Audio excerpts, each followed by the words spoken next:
Hi and welcome to another Unity from Scratch tutorial. This is the second in the physics part. Today we're going to look at the laws of physics by the famous Galileo and Newton and how they apply in a game environment. In the previous tutorial we looked at adding bounce and friction and setting up basic physics. Now I'm going to go through how they actually work in the game world with respect to real life, because we want our games to replicate real life in order for the player to believe what's going on in them. So I've created this scene. What I'm going to go through first is a famous experiment that Galileo did, where he hypothesized that two objects with different masses would fall at the same rate towards Earth. And he approved this by dropping two large round objects of different weights from, I think it was a church tower or a bell tower in his time. Now, later on, this was replicated by the astronaut Scott in 1971 on the moon, where he dropped a feather and a hammer at the same time, and they both hit the surface of the moon. Well, in my left hand I have a feather. In my right hand, a hammer. And I guess one of the reasons we got here today was because of a gentleman named Galileo a long time ago who made a rather significant discovery about falling objects in gravity fields. And we thought that where would be a better place to confirm his findings than on the moon. And so we thought we'd try it here for you. The feather happens to be appropriately a falcon feather for our falcon. And I'll drop the two of them here, and hopefully they'll hit the ground at the same time. How about that? It proves that Mr. Galileo was correct in his findings. So in a vacuum, objects will fall under the effect of gravity at the same rate. So to demonstrate this in Unity, because this also works in the physics system, I've created a ground plane and I've got two objects which are going to be different. So I've got this green sphere and a blue cube. So far I haven't put any physics on them. They've just come with their colliders by default. Now the ground itself, where is that? Here. It doesn't have a rigid body on it because we don't want it to fall under gravity. So we don't want it affected by the physics system. So we don't put that on. It just has a collider so that it will collide with these other objects. Now in the sphere, what we're going to do is add a physics rigid body to that. Okay, just the default one.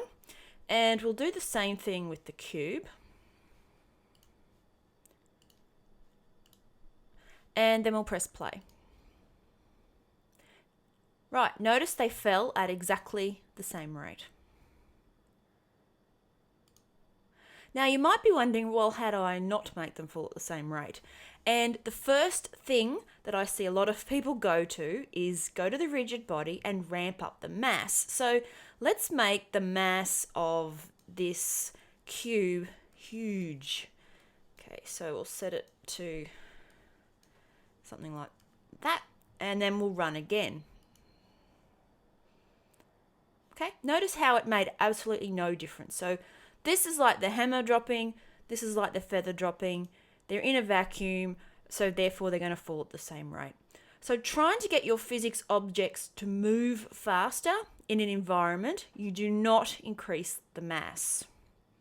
The mass will come into effect later when there's collisions and that type of thing, but it won't make them go any faster. If you want to make an object go faster, you need to apply more force to it. In this case, gravity is the force on these objects, so it's the same for both. You'd have to increase gravity for one of them, which you can't do in this case. You could add, with code, a downward force onto here to push it so that it would go faster. And we will look at that when we start doing coding and adding forces that way, but not now. If you want to make the sphere, for example, like a feather, in our atmosphere, what makes the feather fall slower to Earth is that it has air resistance to it. And if you have a look in the rigid body setting for an object, you'll see that it has this drag setting. Drag is essentially air resistance or water resistance. So if we increase the drag on this sphere and then we press play, we can see that it's now falling a lot slower. So this still falls under the same force. This has the same force, but it also has an upward push on it of its drag. Okay, so that's how to add an air resistance or a water resistance to an object. Angular drag is drag that's added as something is rotating. In this case, they're not doing that, so it really doesn't have any effect. All right, so that's our first law in physics that we're looking at today. So next we're going to have a look at Newton's famous 3 laws of motion. And his first law states that a body will stay at rest or continuing in the same direction until it has a force applied to it. So we're going to keep our green sphere. I'm actually going to turn that drag off on it because we don't really need that. And I'm going to set up a ramp that the ball can roll down, and then a series of pins at the bottom that it can hit. Okay, so we're going to do something like this. Let me just check that that ball's going to roll down the right direction for me. Okay, that's great. Now this cube, we're going to take the rigid body off of it for now. Let's remove that component, and these are going to become pins, like in, say, a bowling situation. Now I want to add another ground plane in there, so I'll just duplicate this one and rotate it back the other way. We want it to sit flush on the ground, so put its rotation back to 0, 0, 0. And we'll set these cubes up to be like pins. Alright, so I'll just make a prefab out of that cube so that I can change its properties later on and then use it a few times. So we'll just Control D to make another pin there, and another one there. Doesn't illustrate it very well from this angle. I might just move the camera. So just a quick trick to get the camera for the scene where you want it to look like this. This is our game camera. So you select the game camera and have your scene set up the way you want to see it through the camera, and then go game object, align with view, and that will move your actual game perspective to the same one in the scene, and then you can go about moving the scene around. Now if I just play this, we can see that the ball's going to drop and roll down into those. It might need to come across a little bit. Just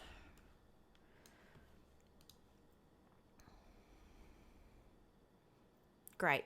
Now you can see that it has no effect whatsoever on those cubes because the cubes do not have rigid bodies. They're just a collider at the moment. So they will not have any force that's coming from that ball transformed onto them.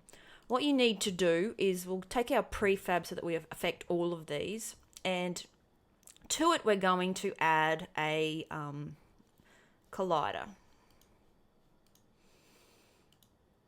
A rigid body. So we go to rigid body and we just add that, then press play. Okay, it's not very dramatic, is it? But you can see that these cubes remain at rest until another force is acted upon it. Okay, so that is the first law of motion, and you also see it in the ball moving itself. It's going to stay at rest if there was no gravity pushing it on it. Now, the second law of motion actually talks about the mass of an object and how its acceleration and force will be affected as you change the mass. So if you change the mass of an object, then it will increase its force that it has. And therefore, in this case, if we increase the mass on the sphere, and make it a much denser object, it will have a bigger effect when it hits these pins. So let's have a look at that. Whoa, and you can see there, dramatic effect. Okay, so that was the force being changed due to the mass. The mass will also, by increasing it, have an effect on the acceleration of the object. The acceleration will be slower because it is a much denser object, but you've still got the same force acting on it. Does that make sense? I hope so.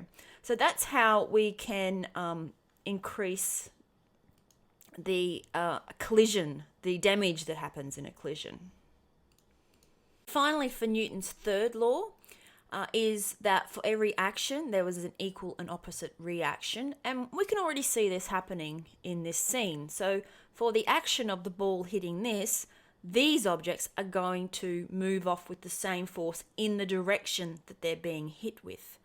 They're not going to fly off in an odd direction that you wouldn't expect to happen in real life, which is good because you want the game physics to act as though it is real life. Otherwise, it's just going to seem really odd.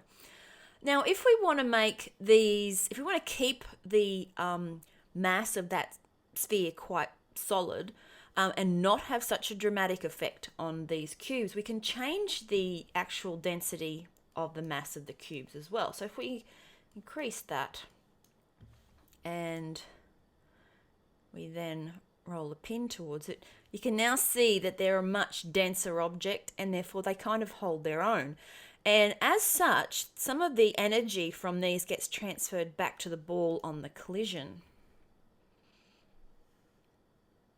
because the ball's not allowed to continue on its way with its current force. So the force from hitting here will then shoot it off in that direction. Okay, so that's Galileo's law of gravitational pull, and also Newton's 3 laws of motion. And as you can see, they're all taken care of naturally in the physics system. If you take anything away from this, what I want you to remember is that changing the mass of an object is not going to make it move faster under a particular force. Okay, so you need to increase the force if you're going to push it harder and make it look like it's going faster. All right, thank you for listening on the second part of the physics tutorial.